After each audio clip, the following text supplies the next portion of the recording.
আমার ঘর হল বরখাট পানবাড়ি। আমার নাম হল জাহেদ আলী। আমি 6 বিঘা মাটি বুড়ো গাড়ছো। এই নাগপুর পর আমি বিচুনটো লৈছো। নাগপুরে কৈছে ইয়ানকে আৰু ভীমতকে ভাল হ'ব ধানটো। সেইকাৰণে 40 মোন কৰে ধান হ'ব হি কৈছে, সেইকাৰণে আমি লৈছো। কিন্তু আমি দুখীয়া মানুহ চলিত 6 বিঘা মাটি আমি ঠিকা কাটছো। এইটো ঠিকালারে দিম না আমিয়ে খাম। কিন্তু ধানটো ওলাইছে, কিন্তু এইটো কাঁচা আছে নাৰাটো। কিন্তু এই ধানটো চিটা হৈছে। ধানটো নাৰাটো কাঁচা আছে, ধানটো পকি গৈছে, ধান নাই, চিটা হৈছে। আমি 900 টাকা কিনিছিলোঁ। আমি 900 টাকা আমার পৰা লৈছো, 900 টাকা লৈছে। কোনোবা মানুহ 1000 লৈছে, কোনোবা মানুহ 800 লৈছে। হ্যাঁ, আমার পৰা 900 লৈছে। কিন্তু আমি এই সামটিলাৰ নাগপুৰ দোকানেৰ পৰা লৈছিলোঁ আমি। হ্যাঁ, সামটিলা নাগপুৰ। কিন্তু আমাৰ এতিয়া এনেকুৱা হৈছে, আমি দুখীয়া মানুহ, আমি চলব নোৱাৰোঁ। কিবা কৰি আমি হাজিরা কামলা করি, কিবা করি আমি বুড়ো খেতি করছো। 40-50 হাজার টাকা খরচা আমার। ধান নাই, সব পাতান। হ্যাঁ, সব পাতান। বুড়ো ধান। আমি এতিয়া খারবুড়ি আইছো। খারবুড়ি জ্বর পৰা নাকৈ হেৰি বিচুনটো লৈছিল, এই তাৰ দোকানতে আইছো আমি। দোকানেৰ পৰা এই সারবিলাক আহি আমাক লৈ আনিলে ইয়াত থানাত আনি পেলাই কৈ আছে ইজাৰ এটা দি। আমি এতিয়ালৈ দিয়া নাই। আমি আশা কৰি আছো আমাৰ এইটো ক্ষতিপূৰণটো আমাৰ লাগে আৰু দিব লাগিব। আমি দুখীয়া মানুহ, আমি ক'ত পাম, আমি কি খাম? কিমানজন মানুহ হৈছে? আমাৰ বহুত মানুহ হৈছে। অঁ, বহুত মানুহ হৈছে, আমি হিচাপ কৰা নাই। বহুত ঠকাইছে কোম্পানীটো। অঁ, বুঢ়ো এই বিচুনটোৱে ভাল নহয়। এই বিচুনটোৱে ভাল নহয়। 2 নম্বৰ বিচুন পেকেট কৰি আমাক দিছে। নাই, একদম কাটবই নোৱাৰোঁ। খেতত আমি যাবই নোৱাৰোঁ, আমি কাটবই নোৱাৰোঁ। এনেকুৱা হ'ল মানে আমি যেতিয়া চাইনিজ ধানৰ বিধান ল'ম, বিধান লোৱাৰ সময়ত যেনিবা NK আৰু বেলেগ বেলেগ বিধান আছে। আমি NK ল'ম বুলি ভাবিছিলোঁ, বছৰ বছৰ NK কৰোঁ। কিন্তু এই বছৰ একে ধান ওলাৰ পিছত আমাক ক'লে যে এইটো ল, ভাল হ'ব ধানটো।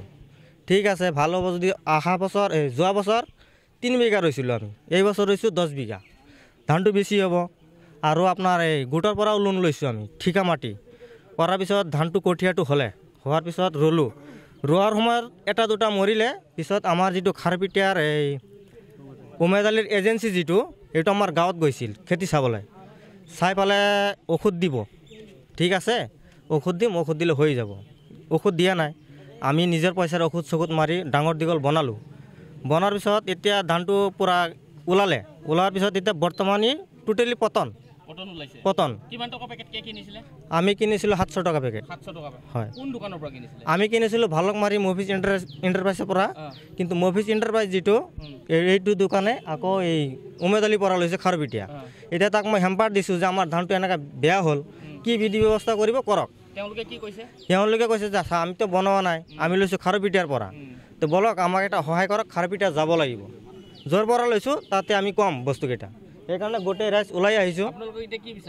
এতিয়া বিচাৰোঁ মানে চাওক, এতিয়া আমি দুখীয়া মানুহ, নিজৰ মাটি নাই, বেলেগৰ মাটি ঠিকা কৰিছোঁ, ঠিকাটো দিবই লাগিব। সেইটো এটা কথা। আৰু গোটৰ পৰা লোন লৈছোঁ, এইটোও দিব লাগিব। নিজৰ কষ্টটো বাদ দিলোঁ, ক্ষতিপূৰণ লাগিবই মুঠতে। আমি থানাত মানে ইয়াত অহা কাৰণ হ'ল আমি তাতে ধৰ্ণা দিলোঁ হয় আজি, সঁচা কথা যিটো। আৰু ধৰ্ণা মানে দিমেই আমি ধৰ্ণা। ক্ষতিপূৰণ যিহেতু লাগিব আমাৰ, আমি দুখীয়া মানুহ, তাতে যাতে হুলস্থুল পৰিৱেশটো নহয়, সেইকাৰণে ইয়াত আহিছে মানুহকেইটা। থানালৈ আনিছে আমাক, আশীষ ছাৰে আনিছে ইয়াত। কিন্তু আশীষ ছাৰক মই এটি অনুৰোধ জনাম, আৰু মোটামুটি যিমান কৃষক আছে চবৰ এটাই কথা, আমাক ক্ষতিপূৰণটো লাগিবই লাগিব। মানে আপুনি ক'ব বিচাৰিছে বীজৰ নামত ঠগ, একদম টোটেলি ঠগ। এইটো NK লগালোঁ হয় আমি। আমাৰ এইটো তাৰমানে এটা আলি, ইফালে NK লগাইছে, ইফালে আমি AK লগাইছোঁ।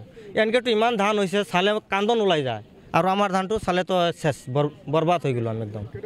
আচ্ছা, খুব দুখৰ বিষয়। তো মোৰ নাম শ্ৰী ৰতন হৰিজন, মই ওদালগুৰি ডিষ্ট্ৰিক্ট, তাৰপিছত গাঁৱটো হ'ল ভৈৰাগুৰিৰ পৰা আহিছোঁ। তো মই 10 বিঘা খেতি কৰিছিলোঁ। তো ধানটোৰ নাম আছিল AK। তো এইটো বিধানটো মানে দোকানীয়ে কৈছিল যে NKতকৈ ধানটো এইটো ভাল প্ৰদৰ্শন দিব। তো আপোনালোকে AK আছিল।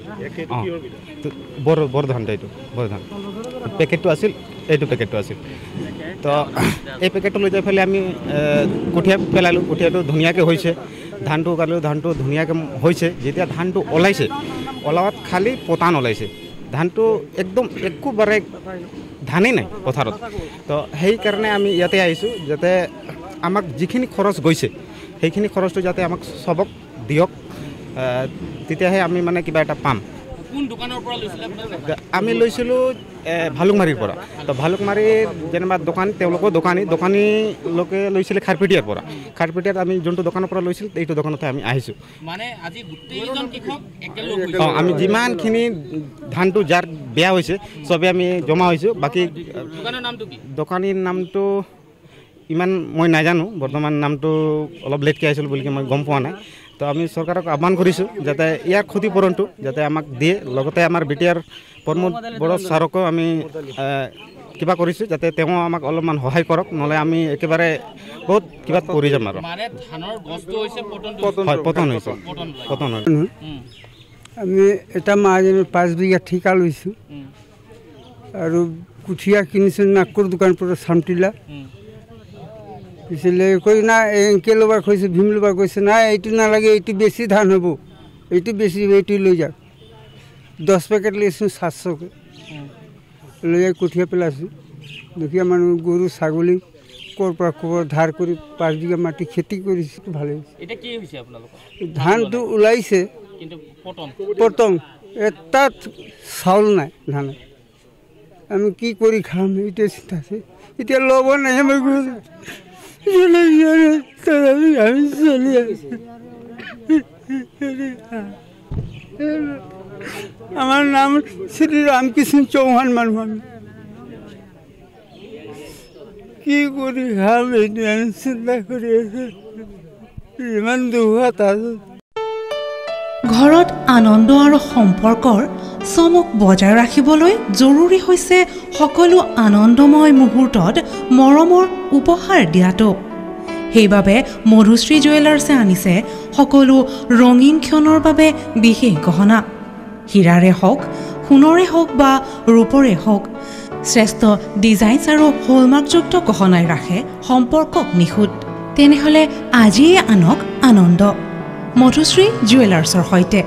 যোগাযোগ কৰক 7002800341 নাইবা ভিজিট কৰক LNB ৰোড, নলবাৰী, অসম।